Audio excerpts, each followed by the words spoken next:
6.5%. That is the inflation number you did not see on the news this week. The one you saw was 4.2. Consumer prices the highest in 3 years. But this number, wholesale prices, is running 2 full points hotter. The fastest since November 2022. The gap between those two numbers tells you exactly where your bills are headed next.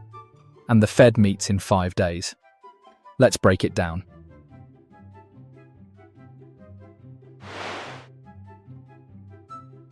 First, you need to know there are 2 thermometers for inflation. The Consumer Price Index, CPI, measures what you pay: groceries, rent, gasoline.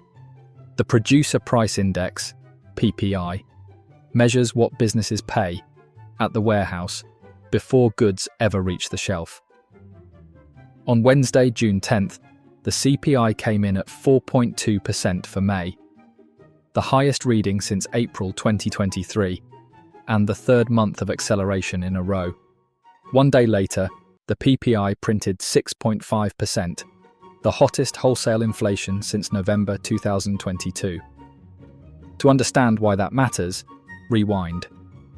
In June 2022, inflation peaked at 9.1%, the worst in 4 decades. The Fed responded with the fastest rate hiking cycle in a generation, and it worked.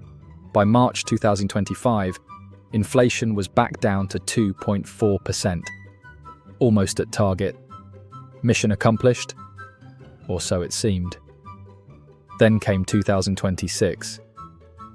March. Prices jumped 0.9% in a single month. April, another 0.6. May, another 0.5. 3 accelerations in a row, and the annual rate has nearly doubled from its low. So what is actually driving this? Here is the surprising part. It is mostly one thing, and that one thing was over 60% of the entire move last month. Energy. The war with Iran has pushed energy prices up 23.5% over the past year, and in May alone the energy index rose 3.9%, over 60% of the month's entire inflation. But energy is not acting alone. Electricity is up about 6% in a year, and a chunk of that is AI. The data centers powering the AI boom are consuming so much power they are raising household electricity bills.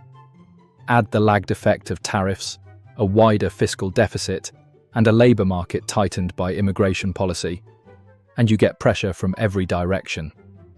Now, the calm parts. Food rose just 0.2% in May. Shelter, a third of the whole index, is up a moderate 3.4% on the year. Used cars barely moved. So you might think, it's just oil. Wars end, oil falls, crisis over, right? That is exactly what Wall Street wants to believe. But that 6.5% wholesale number says something very different. And this is the part almost nobody is talking about. Here is how the pipeline works. When a business's costs go up, it does not raise your prices immediately. It absorbs the hit in its margins for a while. Then, usually 2 to 6 months later, it passes the cost on to you. That is why producer prices lead consumer prices. And right now, the pipeline is backing up. Wholesale inflation at 6.5%, consumer inflation at 4.2%. That 2.3-point gap is unusually wide, and it is pointed directly at your wallet. May's PPI did not just run hot, it blew past expectations, up 1.1% in a single month, against a forecast of 0.7. Economists were not just wrong, they were wrong by more than half. So either businesses keep eating those costs and corporate profits shrink, or they pass them through, and consumer inflation keeps climbing into the fall. There is no third option. And the one institution that has to make a decision about all of this meets on Tuesday. The Federal Reserve's benchmark rate sits at 3.50 to 3.75%, and at the start of this year, markets were pricing in multiple cuts for 2026. That trade is dead. After this week's data, expectations have collapsed to roughly 1 cut this year, and some economists now whisper about hikes. Here is the Fed's trap. Core inflation, stripping out food and energy, is just 2.9%, close to target. The overheated part is a supply shock, a war, not a spending boom, and rate hikes cannot print oil. But if the Fed ignores the headline number and households start expecting higher inflation, expectations become self-fulfilling. That is exactly how the 1970s happened. So next week, expect a hawkish hold, no move, tough language, and a dot plot that buries the rate cut dream. What does all of this mean for your money? More than you think. Start with the obvious. Gasoline and electricity bills are rising now, and if the pipeline theory holds, general prices follow into the fall. Mortgage rates stay elevated. The longer the Fed holds, the longer borrowing stays expensive. The flip side, savers keep earning real yields on cash for the first time in years. For your portfolio, persistent inflation is hardest on long-duration growth stocks, and yet the market has stayed surprisingly calm. The S&P is near record levels, which either means investors believe the oil shock is temporary, or they are not paying attention. 2 dates to watch. June 17th, the Fed's decision and its new projections.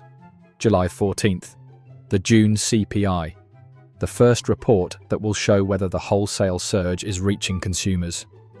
If that number accelerates again, the soft landing story is over. So here is the complete picture.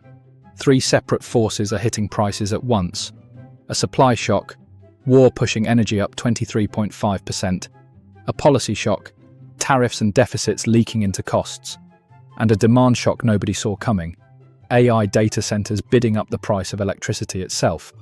The headline number 4.2 tells you where inflation is. The wholesale number 6.5 tells you where it is going. And the gap between them is the widest warning the economy has flashed since 2022. The question is no longer whether inflation is back. It is whether the Fed is willing to strangle growth to stop it, or whether it gambles that the war ends before the pipeline reaches your wallet. Next month's report decides. If this helped you understand what the headlines left out, subscribe. We break down every major market event at this level. Next up, the AI electricity crisis. How data centers became the biggest new force in your power bill, and who ends up paying for it.